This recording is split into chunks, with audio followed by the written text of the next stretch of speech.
Hello, and welcome to episode 241 of Atomic Radio Hour. I'm your host, Vince. You look fantastic as always. How are you? What's going on? How's your week been? I think I'm dying. So I turned 26 at the end of last year, and this is the second time today that I've woken up and my lungs feel like that they're gonna explode. I don't know if it's my lungs, I don't know if it's my stomach, I don't know what it is, but I genuinely feel like I'm going to die. I don't know what it is. I should probably say this out loud. If anything happens to me, my brother gets everything. And then, him and my mom, they can split it up. But anyway, I just don't feel well. I don't know what happened. I took off of work today, which is not a thing I usually do. Yesterday I had a nice snow day, which is cool. I got to make bacon and pancakes and just kind of chill out and watch Family Guy. Ironically, of course. Who the watches Family Guy? But it was cool. I got to hang out. I got to play Fortnite with the fellas again. I feel like I haven't played video games in a hot schminute. And of course, when it rains, it pours because I have weekend plans this weekend. So everything just kind of happened all at once. So I don't have a super long episode for you today, but I do have a really fun piece of lore. Like a piece of lore that I'm surprised I've never done. And I think that'll be a lot of fun to stick around for. So I hope you're doing well.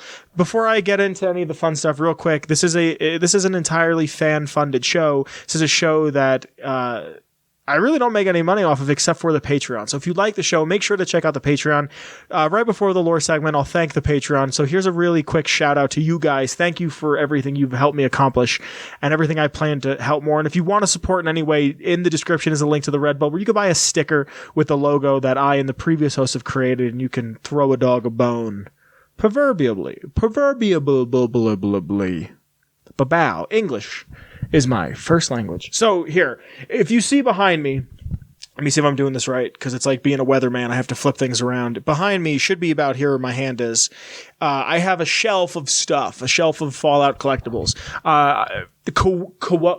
Colloquially, betwixt my friends and I, we refer to it as the virginity shelf, for obvious reasons. Who could be a virgin around this shelf?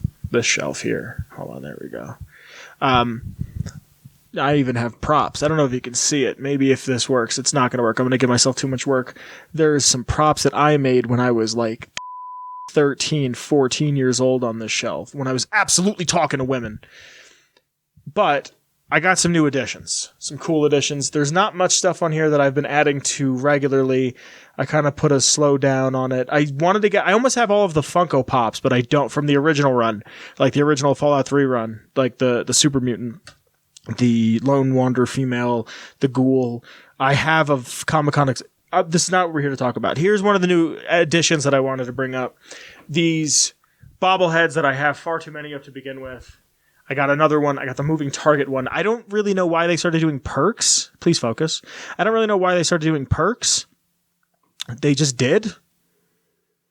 These weren't perks. They were skills and special stats, but whatever. It's cool. He was on sale, I think. But I like that he's a bobblehead as I move the microphone away from my face. He's a bobblehead, but like not a traditional sense. Like he's on his hand, but his head still wiggles and waggles. Fun, right? So I have him. He's going to go on the shelf somewhere. I don't have a spot designated for him. I kind of want to put him, if you're looking at the thing, because I'm looking at it myself, I want to say maybe next to the quantum stuff. Maybe next to Perception, the Perception Funko Pop, or Funko, not Pop, excuse me, Funko Mystery Mini I have. Maybe I'll put him on the bottom next to Kyle's artwork of NCR Chuck. I don't know where I'm going to put him, but he's a nice little addition. But I got something cool. I got something real cool. There's a place in the grand city of Denver. There's a place that I like to frequent. Oh, good. Shit's falling off the shelf. There's a place I like to frequent every time I go up there. There's like this punk rock shop, and then next to it is like an antique place. Something that just has odds and ends and bits and bobs. And every time I go in there, it's way too expensive. Like, everything is way too expensive. When I went there, I'm probably not going to put the picture up because of I don't want to get the video taken down, but it's just Batgirl from the 60s, which is mondo jugs. Just huge, like almost not even tastefully done, but you could tell it was from like that 60s era of Batman, and I wouldn't be surprised if it's like a Playboy thing. I really didn't look into it. I just saw big on Batgirl, and I was like, whoa, oh, Jesus, okay. But they have cool stuff. They've had like a signed Bert and Ernie picture there forever that I kind of want, but they want $40. And I don't know if it's actually Bert and or Ernie who have signed it, or just like, Steve and Frank. Who knows? So the first thing I saw when I walked in is usually what you see is like these chess pieces. They have these like, it's like $2 per piece, and you can get vintage chess pieces. And I don't know if they're made out of ivory, but what I did see, and it's something that I've been meaning to get for the show for a long time, are wooden blocks. This is the exact green as the green screen. This is going to be green screened out. That's kind of cool. Let's see if I hold it up.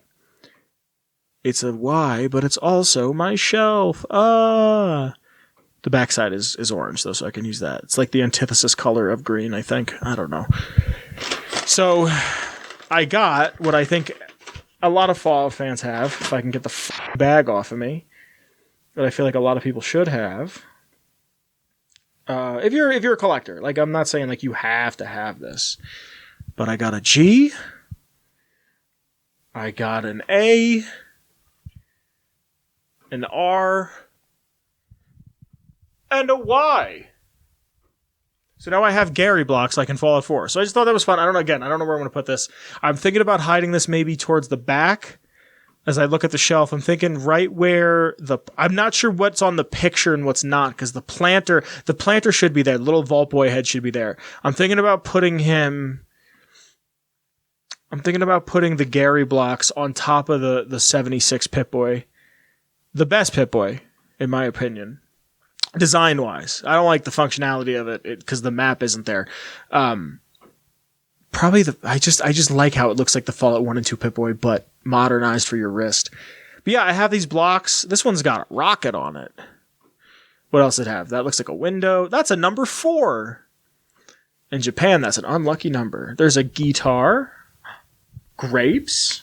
Yo-yo. Why are there bricks? Just straight bricks. A yak? Yeah, who remembers Yakety Yak? That shit was a fever dream. So that's really all I have for the new editions. I've always wanted to get a Geiger counter for the shelf. I wish I had a third hand. I've always wanted to get a Geiger counter for the shelf. I just feel like that'd be fun. I feel like it would fit. I kind of wish I had a bigger shelf. I kind of wish I had more stuff, but hey, that's the problem, man. You always want more and you never feel satisfied because you're just trying to fill a hole.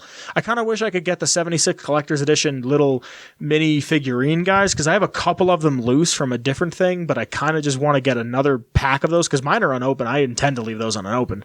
But I want to get those and kind of put them out. I have the poster I want to frame, or the poster I want to give away. I have another poster that's the 76 poster that I'd like to frame. I have a lot of stuff. Got a lot of things going on. Got a lot of things moving and shaking. Haha, yeah.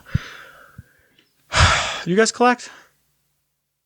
Do you? Show me in the comments. So like I said, I don't have a ton because I actively feel like my stomach is about to implode. Like I just feel like I'm dying to death. I felt better, but I also hit my head the other day and I got what I believe to be maybe a minor concussion. And I've podcasted concussed before, and I'll do it again. Nobody can stop me. But let me get on to the lore. Let me get on to the thing that most people are here for. Real quick, I got to thank the Patreon, because of you guys, I can continue to make the show bigger and better. So I have to thank a few people. Starting from the top, I have to thank the OG Noah. Thank you, Noah. After Noah, I have to thank Danny.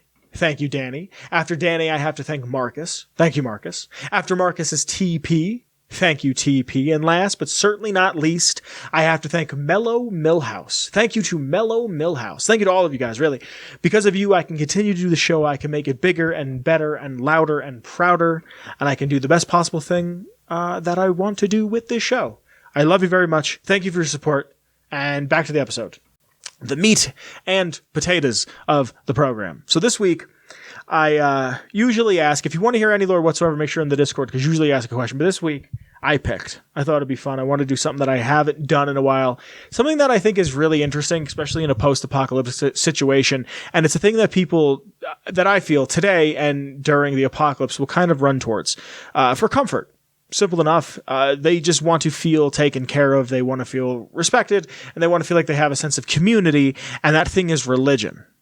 So if you want to hear any lore whatsoever, make sure you're in the Discord or leave a YouTube comment, because I'll either pick the YouTube comment or ask a question in Discord, and the first person to get it right gets to pick lore for the week. Now, this week's lore, like I said, comes to you by way of myself, and this week's lore is on the Tree Minders from Fallout 3. The Tree Minders, a peaceful religious community within the capital wasteland that protects the tribe in Oasis. Now, I remember there's a way you can find Oasis on accident by just walking around, and I think for a lot of people that's how I found it.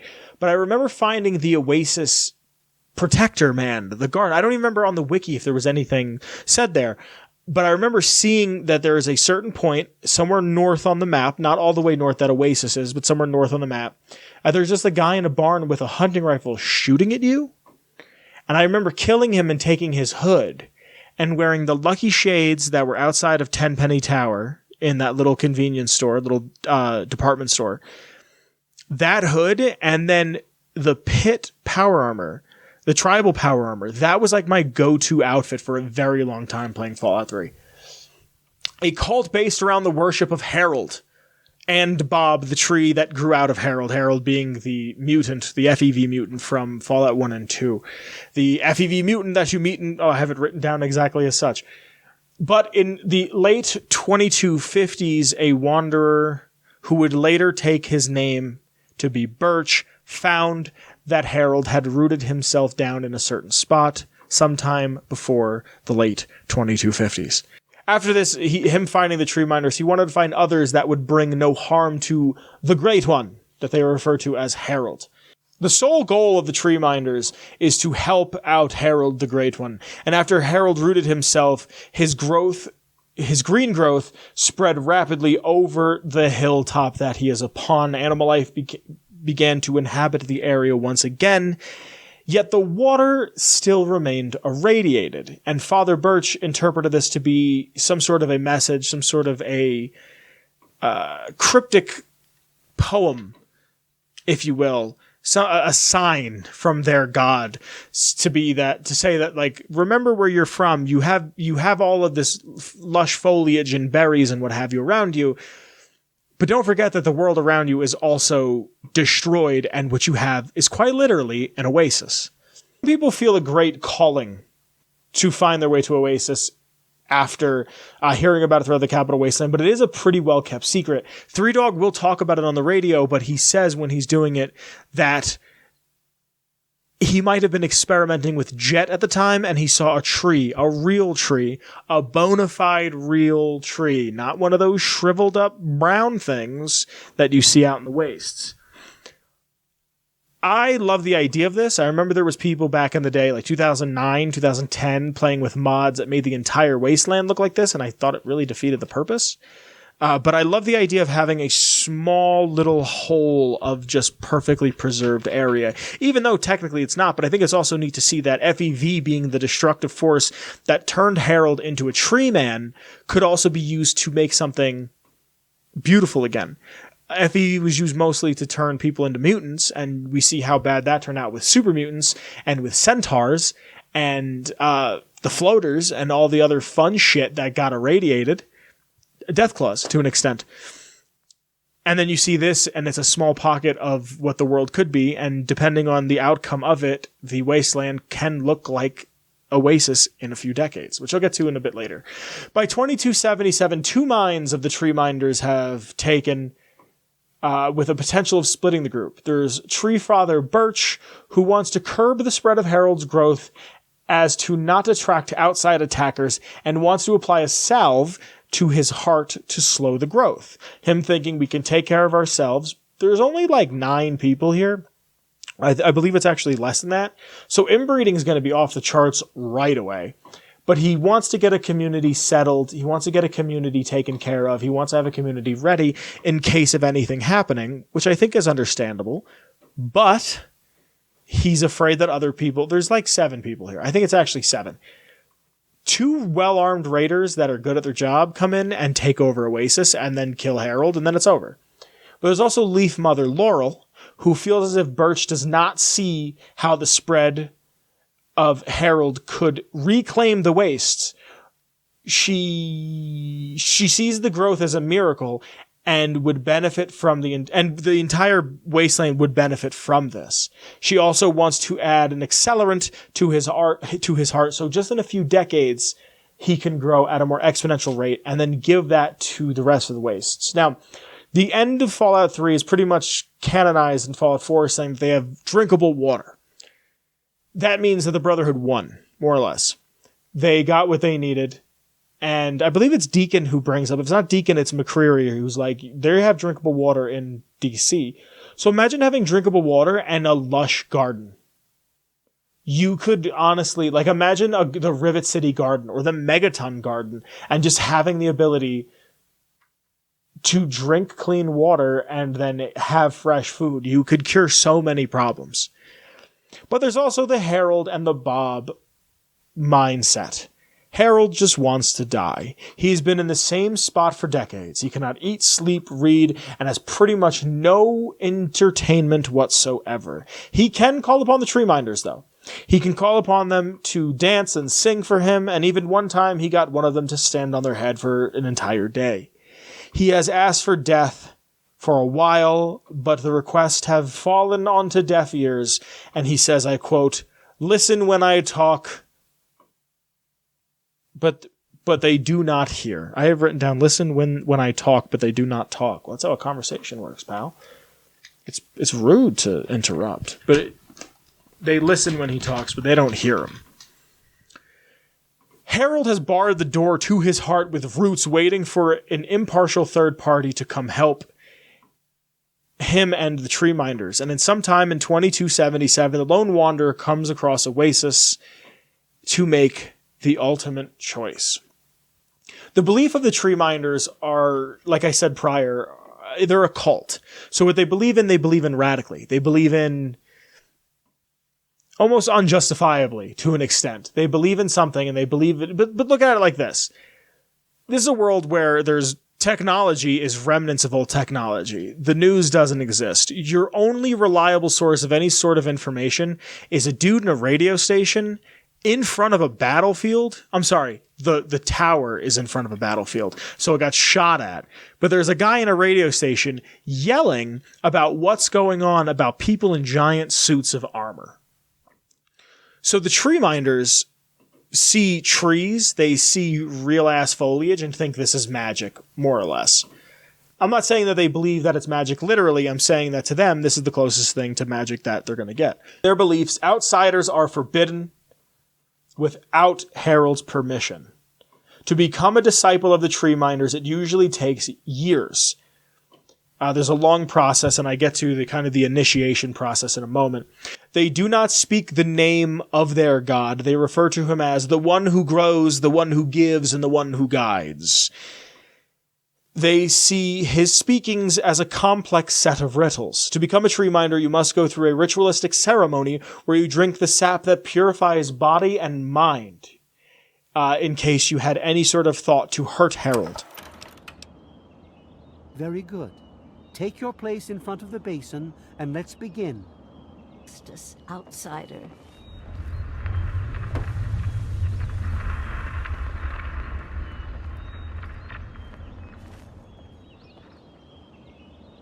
You must drink from the basin if you wish to meet him.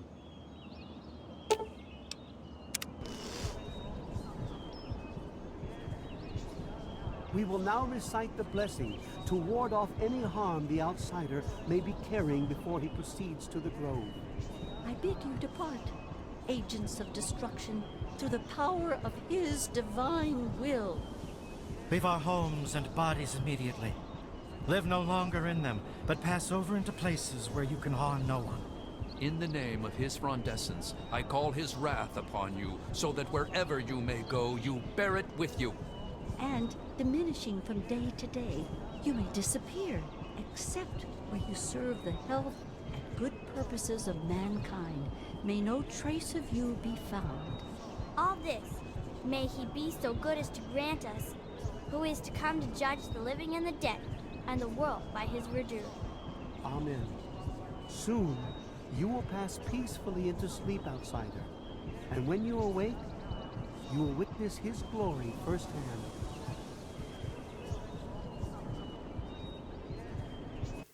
They have almost done away with technology altogether. They have guns. They don't have computers, I don't believe. There was nothing on the wiki that said they had any sort of terminals. They are very much just a caveman group. But they do have guns, and I think they have guns just out of necessity. They just need guns because it's almost like Caesar's Legion. Caesar doesn't believe in guns, but the centurion have them because those are his strongest men, and, you know, you're not going to bring a knife to a gunfight. He has to kind of secede on that. They believe it's best to get away with technology because the only thing technology has truly ever brought was violence and death. And they're a peaceful group.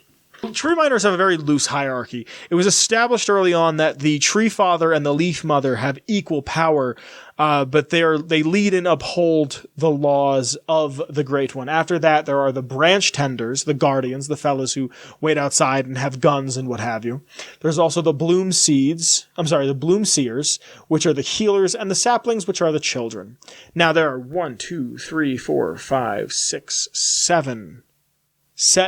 7 different people that are part of the tree miners. Tree father birch, leaf mother laurel, bloom seer poplar, branch tender cypress, branch tender linden, branch tender maple, and sapling yew. There's also a dead branch tender and a drifter. Like I said, I'm a big fan of any cult in any sort of apocalyptic situation. There's not really any notes, any fun facts about them on the wiki. It's not said that they're inspired by anything, but I appreciate a hobbled together, scrappy, just a group of people that are there and are doing their best and trying, and they believe in something, and they're not really trying to hurt anybody other than their god. I also thought it was nice when I found Harold, looking into who he was and seeing that that's kind of where That's I think in a weird, that's the guy from Fallout 1 and 2 that you meet in the hub. I'm not sure where he is in 2, but I know he's in the hub in the first game. But I also like how it's very much like, I interpret it this way, maybe as I'm older and I see where the Bethesda Fallout games have gone, but it's very much like, here's an original piece of the game. Here's something that we know the fans are going to know and love. This is our send off to the original games. Kind of how in GTA 5 you kill Johnny. I kind of felt like that was them saying goodbye to GTA 4 and the legacy they had built there and saying like, okay, well, that's gone now. And here's this. I kind of feel like they're saying like, we appreciate where we came from. This is a character who means a lot. We sent him off in a way that's meaningful. You can either help the Wasteland. You could either not help the Wasteland, or you can help Harold. And I feel like in a way you help Harold and you kind of set him free. Would I be surprised if in Fallout 5 you just find another Harold? If there's just, I could see them doing something where it's like, oh yeah, he had saplings that spawned off, and there's like a race of tree people that are all just Harold, like clones of Harold. If you do it right, it could be cool. I just hope I don't see it get over exaggerated where he's in every single game. Dog meat, I could understand. Dog meat's kind of cool.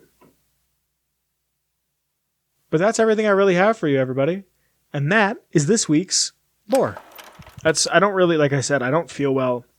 I feel like my insides are collapsing upon themselves as if a black hole is started and my insides are all just forming into one giant mass inside of me. There's apparently 3 different things going on right now. There's the COVID. There's 2 other things that I don't even know about.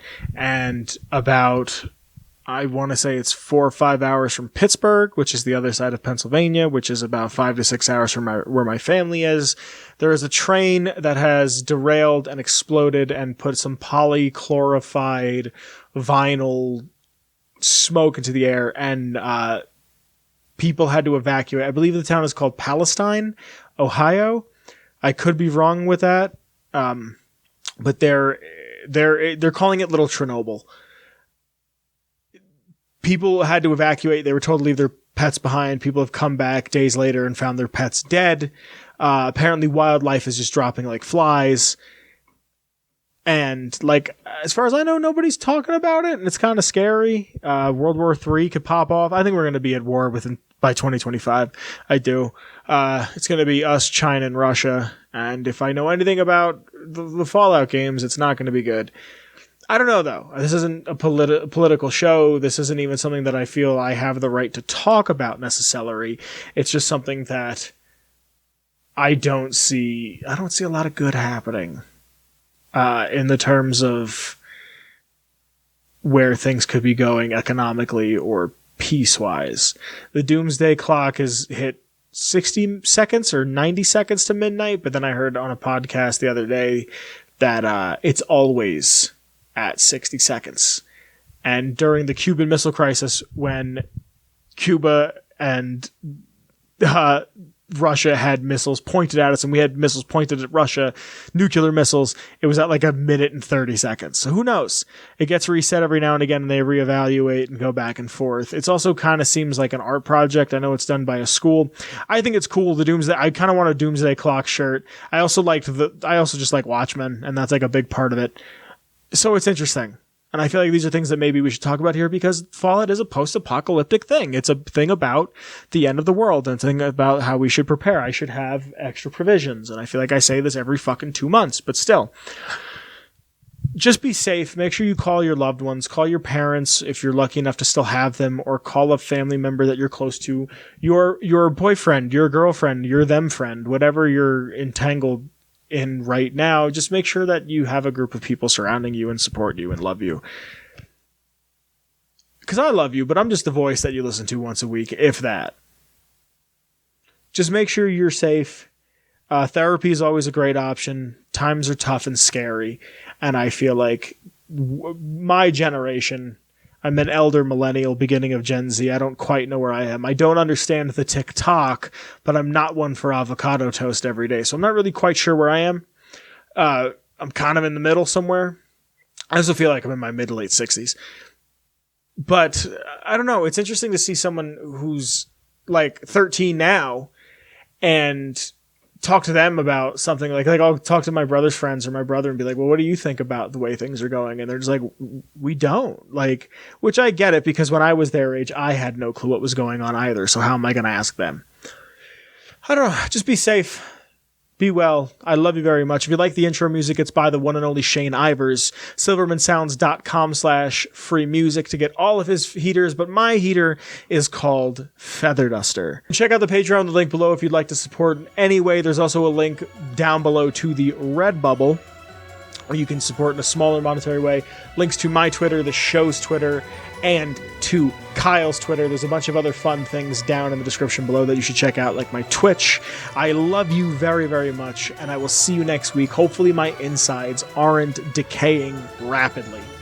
Be safe. Say hello to your mother for me. I love you. Bye, everybody.